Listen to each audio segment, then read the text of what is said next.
오늘은 사무엘상 1장을 읽었습니다. 자, 사무엘상 1장에서는 엘가나라고 하는 사람의 가정에서 일어난 사건, 그 가운데 그 한나라고 하는 여인을 통하여 나타나는 하나님의 역사를 여기서 볼 수가 있습니다. 엘가나라고 하는 사람이 에게 한나라고 하는 부인이 있었죠. 한나라는 부인이 있었는데 그는 아기를 갖지 못했기 때문에 분인나라고 하는 여인을 또 맞이하게 됩니다. 그래서 분인나는 자녀를 많이 낳았어요. 그래가지고 그는 아주 당당하고 그렇게 거침이 없는 사람이 됐지만 한나는 늘 주눅이 들었고 분인나에게 이렇게 구박을 받는 그런 사람이 됐습니다. 매년 성전에 올라갈 때마다 같이 올라갔으나 한나의 마음은 평안하지가 못했죠. 그래서 그의 그 분인나가 늘 그를 아주 구박을 하고 격분시키고 그랬어요. 자, 6절에 보니까 여호와께서 그에게 임신하지 못하게 하심으로 그의 적수인 분인나가 그를 심히 격분하게 하여 괴롭게 하더라 그랬어요. 그러니까 분인나는 자녀가 많으니까 한나를 업신여기고 천대하게 됐죠. 하지만 이 엘가나는 그 분인나보다도 한나를 더 아끼고 사랑했습니다. 그래서 하나님의 성전에 올라갈 때마다 그에게 더 많은 것들을 줬지만 그러나 그것이 그의 마음에 차지 못했죠.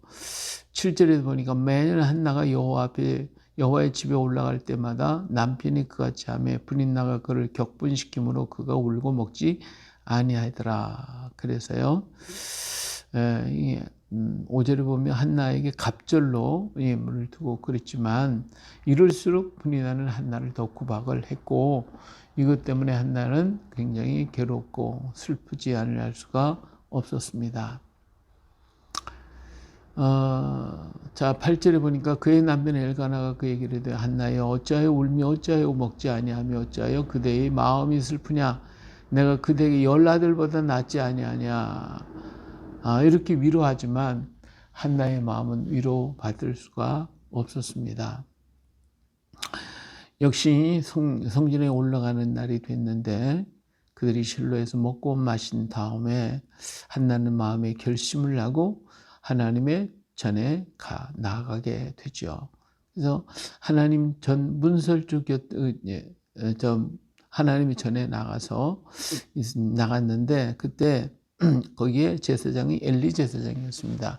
엘리 제사장이 문설주 곁에 의자에 앉아 있었을 때에 한나는 하나님 앞에 통곡하며 울며 기도할 때에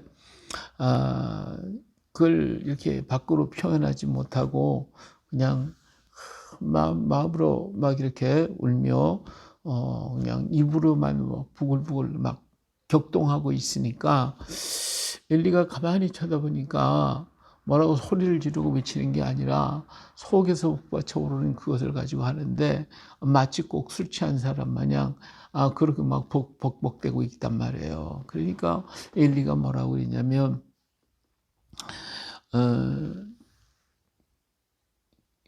14절에 보니까 엘리가 그에게 이르되 내가 언제까지 취하였겠느냐 포도주를 끊어라 이렇게 얘기를 했죠.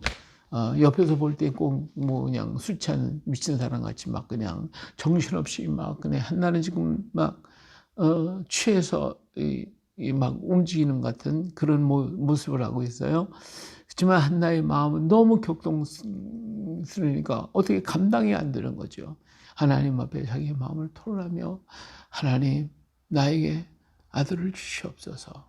그러면 내 평생에 그를 여호와 앞에 드리고 삭도를 그 머리에 대지 않겠습니다. 나시를 키우겠습니다. 하나님 앞에 그렇게 소원하면서 부르짖어 기도했단 말이에요. 누가 이 마음을 알겠습니까? 오직 그 마음을 아는 이는 옆에 있었던 제사장도 몰랐어요. 예. 남편이 알았어요. 누구도 아무도 몰라요. 오히려 제사장조차도 그는 술 취한 여자로, 정신적인 문제가 있는 여자로 이렇게 비판을 해버리고 말았어요. 누가 그 마음을 알겠습니까? 오직 하나님만 그의 마음을 아셨고, 그리고 그의 기도를 들어주신 줄로 믿습니다. 자, 이 한나가 이렇게 울며 부르짖을 때에 엘리 제사장이 포도주를 끊어라 이렇게 말하니까 한나가 격한 마음에 이렇게 얘기하죠. 나 주인 내 주여 그렇지 아니합니다. 나는 마음이 슬픈 여자라 포도주나 독주를 마신 것이 아니요 여호와 앞에 내 심정을 토한 것뿐입니다. 그러니까 그러면 당신의 여종을 악한 여자로 여기지 마옵소서. 내가 지금까지 말한 것은 나의 원통함과 격분됨이 많기 때문입니다. 이렇게 얘기를 했더니 엘리가 그 옆에서 다 봤잖아요. 정말 이 사람이 굉장히 고통스러워하고 있었구나 하는 것을 다 보고 엘리가 이런 얘기를 하죠. 평안히 가라. 이스라엘의 하나님이 내 기도하여 구한 것을 허락하시기를 원하노라. 이렇게 그에게 축복을 해줬어요. 그때 이 한나가 이 축복을 받고 기도를 받고 당신의 여종이 당신에게 은혜 있기를 원하나이다 하고 하나님께서 들어주시다는 믿음과 확신을 가지고 그는 돌아가요. 먹고 얼굴에 근심이 없어요. 정말 모든 것을 다 주님께서 아시고 살아계신 주님이 나의 기도를 들으셨고 나는 축복을 받았어. 이 기쁨을 가지고 마음에 걱정하지 않고 다 주님께 맡기고 가서 근심이 빛이 없더라. 얼굴엔 다시는 근심 빛이 없더라. 이 한나의 이 신앙을 보면요 정말 아름다워요. 그 빛이 얼굴에 빛이 찬란하게 빛나요. 그의 앞길에 어떤 일이 있을지라도 그는 이제는 하나님을 믿고 하나님의 기도를 응답하셨고 내 무거운 짐을 해결해 주셨다라고 하는 이 믿음을 갖고 그는 걸어가요. 그래요. 사람이 우리를 위로하지 못하고 주변의 사람이 옆에 있는 사람이 나를 잘 알 것 같았던 사람이 아무리 위로한다 해도 위로가 되어지지를 않습니다. 그러나 하나님은 나의 마음의 치료자요 나의 마음의 위로자요 나를 돕는 자요 나의 힘이시고 능력이 되어 주십니다. 이 사실을 한나는 믿고 확신을 가지고 그는 이제부터 근심하지 아니하고 하나님이 들어주고 하나님이 역사하신 믿음을 갖고 기뻐하며 감사하는 이 마음, 이 참 풍성한 마음이 위로부터 하늘로부터 주님께서 그의 마음속에 임하신 줄로 믿습니다. 그 같은 위로와 그 같은 하나님의 은혜가 우리 안에 늘 충만하기를 주의 이름으로 축원합니다. 예, 이제 한나는 이렇게 해서 돌아가죠. 이제 집에 돌아가요. 그랬는데 정말 생각지 않도록 한나가 임신을 했습니다. 임신하고 때가 되니까 아들을 낳았어요. 정말 하나님의 역사가 이루어졌잖아요. 이제 그랬더니 이름을 사무엘이라. 이 사무엘 하나님께 구해서 낳았다. 하나님께 구해서 낳았다. 그래서 사무엘이라고 하는 이름을 지어주게 됩니다. 온 식구들이 그냥 기뻐하고 분이 나는 아마 싫어했겠지요. 하지만 집안 식구가 기뻐하며 엘가나가 함께 이제 매년제를 드리려고 올라갈 때 한나가 나는 올라가지 않겠습니다. 내 아이가 젖을 뗄 때까지 나는 여기에 머물겠습니다. 그리고 젖된 다음에 내가 하나님께 소원한 것이 있으니까 그 일을 하겠습니다. 엘가나가 당신의 마음이 편한 대로 하라고. 그래서 그들은 다른 식구들은 매년 올라간 대로 올라갔지만 그러나 한나는 올라가지 아니하고 아이와 함께 말씀을 가리키고 하나님의 은혜에 감사하고 기도하면서 이 사무엘을 가르치지 않았겠어요. 사무엘에게 기도해주고 말씀을 주고 그리고 하나님을 섬기는 방법을 가르쳐주고 그러면서 그와 함께 젖을 뗄 때까지 있었어요. 그 당시에 젖댄다고 하는 것은 지금은 우리가 뭐 6개월 만에도 떼고 뭐 1년 길어야 1년 만에 다 떼고 말지만 이 당시에는 5살 내지는 7살 늦으면 10살까지도 젖을 먹던 시대이기 때문에 이 한 사무엘이 자라서 정말 젖을 뗄 때까지 이제는 인식이 이루어질 때까지 그는 집에 머물다가 젖을 뗀 다음에 그를 데리고 하늘 성전으로 올라갑니다. 올라갈 때 그는 새 숫소 3마리와 밀가루 1네바 포도주 1가죽부대를 가지고 하나님의 집에 가서 하나님 앞에 드리고 그리고 엘리 제사장에 가서 자기가 소원한 것을 얘기하고 이 아이를 하나님께 맡기겠습니다. 예, 하나님께 드립니다. 자, 26절 한나가 이르되 내 주여 당신의 사심으로 맹세하나이다. 나는 여기서 내 주 당신 곁에 서서 여호와께 기도하던 여자라. 이 아이를 위하여 내가 기도하였더니 내가 구하여 기도한 바를 여호와께서 내게 허락하셨습니다. 그렇기 때문에 나도 그를 여호와께 드리되 그의 평생을 여호와께 드리나이다 하고 그가 거기서 여호와께 경배했다. 여러분 생각해 보세요. 아직도 어린아이예요. 지금 얘가 5살 정도 먹었을라고 생각해도 이 아이를 떼어놓고 간 엄마의 심정이 오직했겠냐고요. 어떠했겠냐요. 그렇게 기도하고 그렇게 안타깝게 바라던 그 아들을 얻었는데 그 아들을 정말 생면무지에 그 땅에다 놓고 그는 떠나가야 된다고 할 때에 그 마음이 얼마나 아프고 힘들었겠어요. 하지만 하나님께 약속했으니까 하나님과의 서약을 했기 때문에 나는 하나님께 드리겠습니다 한 그 약속을 이어가는 그 모습을 우리 여기서 볼 수가 있습니다.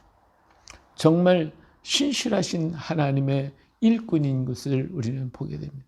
오늘 우리들의 자녀는 나의 것이 아닙니다. 하나님이 나에게 주셔서 20, 30년 동안 같이 동고동락하면서 그를 통하여 기쁨을 누리고 함께 할 수 있는 그런 축복을 주셨어요. 그들이 떠나가고 나면 우리는 하나님의 자녀를 내게 맡겨 키우고 양육하고 그를 교육시키라고 하셨기 때문에 그 기간 동안 우리는 그들을 키우고 사랑으로 주님이 그 사람으로 키운 후에 그들을 내보내면 그들은 자기들의 삶을 또 걸어갈 것입니다. 나의 것이 없어요. 오직 하나님의 것이고 하나님의 자녀라고 하는 이 신앙, 이 믿음, 이것이 바로 한나의 신앙이었다. 하나님이 주셨고 하나님이 나의 원한을 풀어주셨고 하나님이 내게 기쁨을 주셨고 하나님의 선물을 내게 주셨으니 난 이로써 만족합니다. 그리고 하나님 것 하나님께 돌려드리는 이 멋있는 한나의 모습을 보잖아요. 그렇다고 해서 사무엘을 거기다 놓고 사무엘을 잊었어요? 아니잖아요. 예, 한나는 늘 그를 기도하면서 그리고 하나님 앞에 올라갈 때마다 사무엘을 위해서 옷을 지어주고 그를 위해 기도하고 격려했던 것을 볼 수가 있습니다. 다시 말하면 한나는 자식을 내 것으로 키운 게 아니라 하나님의 나에게 맡겨주신 귀한 선물이었다. 그래서 하나님의 자녀로 키우는데 조금도 인색하지 않고 조금도 자기 감정을 두지 않고 온전히 하나님의 자녀로 키워가는 그 한나의 멋진 모습을 볼 수가 있습니다. 여기에 하나님의 축복이 하나님의 역사가 임하고 하나님이 직접 사무엘을 축복하시는 모습을 우리는 볼 수가 있습니다. 그래요. 오늘 우리가 내 것으로 붙들고 내 거야 그럴 때에는 내 것도 안 되고 다 떠나고 말아요. 오늘 우리 자녀들에게 또 내가 사랑했던 모든 것들을 이게 내 거야 라고 하는 순간 다 떠나버리고 나를 떠나서 없어지고 맙니다. 그러나 내 것이 아니에요. 하나님 거예요. 하나님이 주시고 나와 기뻐하고 즐거워하고 누릴 수 있게 해주시고 하나님이 다시 데려가신다고 합니다. 가지고 가신다면 우리 하나님께 기꺼이 그동안 주신 그 은혜를 감사하고 기뻐하는 것밖에 없어요. 예, 오늘 우리에게 주신 아름다운 선물, 주의 것입니다. 주님께 맡기고 주님의 뜻대로, 그래서 주님이 원하는 자녀로 키워갈 수 있는 우리가 되어야 할 줄로 믿습니다. 오늘 살아계신 하나님, 그 앞에 기도했던 한나의 기도를 들으시고 정말 멋진 선물을 주시는 하나님을 우리는 봅니다. 그래요. 오늘 또 우리 하나님은 내 기도를 들으시고 나에게 멋있는 선물, 사무엘을 주실 줄로 믿습니다. 오늘 우리 하나님이 주신 그것, 그거 가지고 마음껏 기뻐하고 즐거워하고 감사하다가 오늘 하나님께서 또 가져가신다고 그러면 하나님 앞에 또 기쁨으로 드리고 또 더 좋은 것을 또 하나님 또 주시리라는 이 믿음과 확신을 가지고 우리는 또 걸어가다 보면 하나님 이것도 잘 되고 저것도 잘 되고 모든 것을 형통케 하시는 하나님의 역사를 만나게 될 것입니다. 이 같은 은혜, 이런 축복이 오늘 우리 모두에게 넘쳐나시기를 예수님의 이름으로 축복합니다. 할렐루야.